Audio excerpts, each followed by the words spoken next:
Bonjour tout le monde. Notre sujet porte sur le système digestif et les facteurs environnementaux que nous avons choisis, c'est les émotions, le stress et leur impact sur le système digestif. Nous allons commencer par définir ce que nous entendons par stress. Selon la définition de l'Organisation mondiale de la santé, le stress est un état d'inquiétude ou de tension mentale causé par une situation difficile.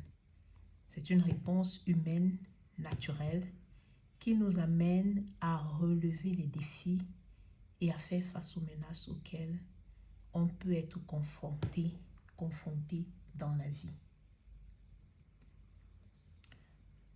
Alors, contre toute attente, le stress a un impact réel sur nos intestins et sur le microbiote intestinal.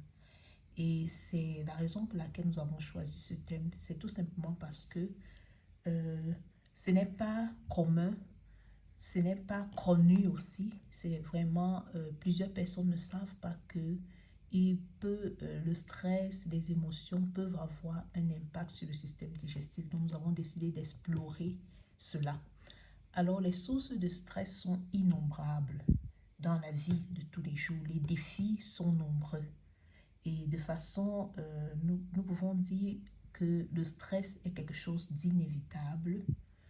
Donc, parce que dans la vie, on aura des situations, par exemple, la préparation d'un examen, le trafic le matin, les défis au travail, dans la famille, dans les relations. Toutes ces choses sont des sources de stress. Donc, le stress, on peut dire que c'est tous les jours ou presque tous les jours qu'on le rencontre. Alors, lorsqu'on vit le stress, on peut se retrouver à trop manger parce qu'on est stressé, à boire en excès parce qu'on est stressé. Et de tels comportements vont affecter naturellement nos intestins. Maintenant, lorsqu'on est stressé, il est important de savoir que on peut manifester certains symptômes qui ont trait à notre système digestif. Par exemple, la constipation, la diarrhée, le ralentissement de la digestion, les nausées, les crampes abdominales. Voilà certains symptômes qu'on peut ressentir lorsqu'on est stressé. Par exemple, on est face à un examen qu'on doit passer ou face à une entrevue très très importante qu'on doit passer pour un poste de travail, on peut ressentir des crampes abdominales. On peut avoir une digestion qui est plus ralentie. On peut même avoir des nausées, tout simplement parce qu'on est stressé. D'autres symptômes, on a la maladie inflammatoire de l'intestin qu'on appelle MII. Il y a le syndrome de l'intestin irritable, le reflux gastro-œsophagien pathologique, même l'ulcère gastro-duodénal. Et ça, c'est un symptôme qui est souvent commun lorsqu'on est stressé. On ressent des remontées gastriques, etc. et des douleurs aussi. Donc, lors d'un stress chronique, des hormones comme le cortisol sont sécrétées et elles peuvent affecter le microbiote intestinal. Quand on est stressé et que c'est vraiment chronique, l'hormone de stress qui est le cortisol va être sécrété et ça peut affecter le microbiote intestinal. La muqueuse intestinale devient donc plus perméable et cela engendre le passage des déchets dans la circulation sanguine. Donc, le cortisol est sécrété parce qu'on est stressé. La muqueuse intestinale devient plus fragile, perméable et peut laisser des déchets passer qui n'auraient pas dû passer et ces déchets peuvent se retrouver dans la circulation sanguine. Des chercheurs ont établi le fait que le stress affecte aussi le système immunitaire et crée des inflammations au niveau systémique, c'est-à-dire au niveau de son système immunitaire, mais aussi au niveau gastro-intestinal. Des études ont été menées par rapport à cela et ces études confirment que le stress a un impact sur le système gastro-intestinal, de même que sur le système immunitaire en général. Des études ont aussi montré que les personnes ayant un niveau de stress élevé ou d'anxiété, ainsi que des pensées négatives en lien avec la maladie de l'intestin irritable au moment de l'infection, étaient à plus grand risque de développer la maladie. Et ça, c'est une information que nous avons extraite de la société canadienne, qui nous vient de la Société canadienne de recherche intestinale. Donc, lorsqu'on a un niveau de stress élevé, un niveau d'anxiété élevé, des pensées négatives aussi, on est plus à risque de développer la maladie de l'intestin irritable et, et, et, et c'est ça. Donc, on voit qu'il y a effectivement un lien. On remarque que le stress continu cause l'irritation et de la muqueuse gastrique. Et on a mentionné tout à l'heure l'ulcère gastrique. De plus, le stress augmente aussi la sécrétion de fluides comme l'urine. Il peut aussi causer la diarrhée ou l'effet contraire comme des douleurs ou des crampes abdominales. Alors, pour ce qui est de l'ulcère gastro-duodénal dont on a parlé plus haut, les bactéries H. pylori affaiblissent la couche muqueuse protectrice de l'œsophage, de l'estomac et du duodénum, permettant à l'acide d'atteindre la muqueuse sensible située en dessous. Donc voilà comment ça affecte le système digestif. L'acide et les bactéries irritent la muqueuse et entraînent la formation d'une plaie. Et c'est ce qu'on appelle aussi un l'ulcère gastrique notamment. L'acide et les bactéries irritent la muqueuse et ça forme une plaie, un ulcère. Aussi, les personnes souffrant déjà d'anxiété chronique voient les symptômes s'aggraver lorsqu'on se stressé.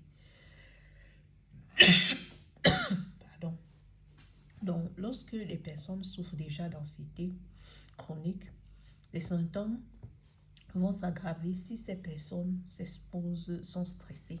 Donc, il y a une augmentation des symptômes. Alors, la question à laquelle nous voulons répondre maintenant, c'est de savoir comment est-ce que nous pouvons bien gérer le stress pour optimiser le fonctionnement du système digestif. Ici, nous allons partager ce que nous avons eu comme information importante. Il faut savoir que le stress mal géré a des conséquences négatives sur le corps, sur l'âme et même sur l'esprit. En apportant des changements à ses habitudes de vie, on peut réussir à bien gérer le stress. Et nous allons mentionner plus tard ces habitudes que nous devons changer. La Société canadienne de recherche intestinale propose des astuces qui fonctionnent et nous allons les partager avec vous. Par exemple, faire de l'exercice physique, juste la marche quotidienne, est un excellent déstresseur qui permet d'atténuer la tension et d'oxygéner le cerveau. Donc, on peut faire la marche quotidienne, on peut faire une randonnée, on peut juste marcher pendant un certain temps et ça permet de déstresser. Il est aussi important de bien gérer le temps et s'organiser à l'avance. Parce que parfois, par exemple, dans un cadre professionnel, on va être parfois stressé parce qu'on se retrouve à avoir des délais très proches, très rapprochés et on a un tas de choses à faire. Donc, il est important de bien gérer son temps et de s'organiser à l'avance. La même chose pour le cas des trafics. On se retrouve dans un trafic, mais si on s'était pris à l'avance, si on avait quitté la maison plus tôt, on ne serait pas stressé parce qu'on est dans un trafic et puis on a par exemple une entrevue qui nous attend. Il faut aussi savoir dire non. Savoir dire non aux invitations, savoir dire non aux propositions. Cela évite de se mettre sous pression inutile. D'autres méthodes qui marchent, d'autres astuces, c'est apprendre à mieux respirer. Prendre des respirations plus lentes, inspirer et expirer lentement permet de déstresser. Et ça, c'est un exercice que tout le monde peut faire. Ensuite, il est important d'être positif parce que, comme vous l'avez vu, on a mentionné dans la définition du stress c'est une réaction de l'organisme face aux défis, face aux difficultés, face aux situations difficiles. Alors, il est important d'être positif, d'avoir un dialogue intérieur positif, d'avoir un langage positif et de rejeter les pensées négatives. Donc ça, c'est important et ça aide vraiment à gérer le stress. Nous allons mentionner sur le fait que manger sainement est une bonne méthode de gestion du stress. Par exemple, il faut aller réduire les aliments gras, les aliments sucrés, transformés et consommer plus de fruits, légumes ainsi que de grains entiers. Donc, une alimentation équilibrée, saine, nous aide aussi à bien gérer le stress. Prendre du temps pour soi, savoir relaxer et se faire plaisir est très important. Aussi, il faut bien gérer son temps. Avoir une to-do list, une liste de choses qu'on planifie faire dans la journée, dans la semaine. Avoir un agenda pour organiser son temps, c'est important. Établir des priorités dans ses tâches. Ça permet de ne pas stresser, se retrouver dans des situations stressantes. Une autre astuce, c'est le rire. Cela élimine le stress naturellement. Cela abaisse la pression artérielle, ralentit les fréquences cardiaques et respiratoires et détend les muscles. Donc, il faut rire. En conclusion, nous allons dire que pour une bonne santé digestive, nous devons développer une bonne gestion de nos émotions et du stress. Il est clair que le stress et les émotions influencent positivement ou négativement la santé et le bien-être en général. Alors, des hormones comme le cortisol, la sérotonine sont sécrétées et ont un impact sur la digestion. Et on l'a expliqué dans le développement, lorsqu'on sécrète du cortisol en excès parce qu'on est stressé, ça va avoir finalement un impact sur notre santé digestive. Il est aussi important de noter que chaque individu a la possibilité de faire de bons choix qui vont favoriser une bonne santé digestive. Rire, choisir d'être positif, organiser son temps ou manger plus sainement sont quelques astuces pratiques et qui sont à la mesure de tout le monde, que tout le monde peut activer, qui ne coûtent rien mais font une grosse différence pour notre santé en général et pour le système digestif en particulier.